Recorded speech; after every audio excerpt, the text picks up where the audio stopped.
मेरे कलम से लफ्ज खो गए शायद, मेरे कलम से लफ्ज खो गए शायद, आज वो भी बेवफा हो गए शायद। जब नींद खुली तो पलकों पे पानी था, जब नींद खुली तो पलकों पे पानी था, मेरे ख्वाब भी मुझसे रो गए शायद, रो गए शायद।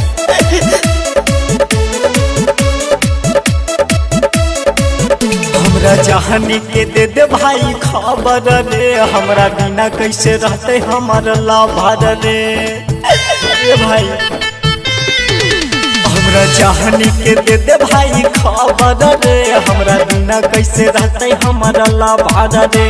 कहीं है पानी चढ़ा है, कहीं है पानी चढ़ा है, कल हुए के भोर से ओ कबे चलते चल जाइबो दुनिया के छोड़ के, हम वो कबे चलते चल जाइबो दुनिया के छोड़ के।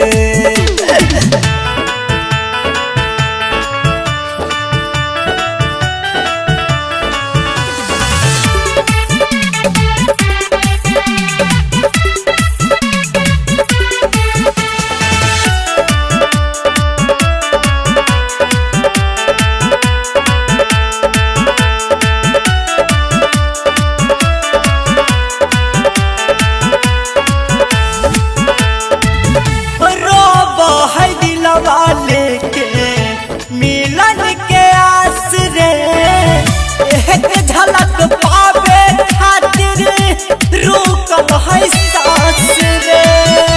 के ना बताइयो जिंदगी भागे राख रे, कारी है नयरवा कबहू प्यार पे विश्वास रे। दुनिया भेलै वीराना हमर, दुनिया भेलै वीराना, चेहरा गोर पे ओकरे चलते चल जाइबो दुनिया के छोड़ के, हम ओकरे चलते चल जाइबो दुनिया के छोड़ के।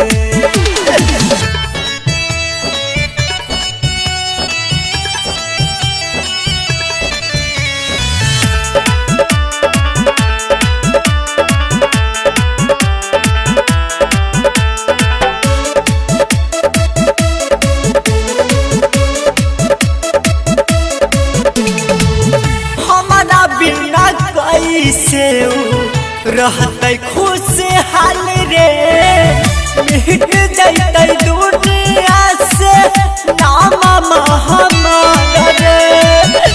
दिल में दर्द दिल कई जखम हजार रे, भेल बेजान भाई ताना हमार रे।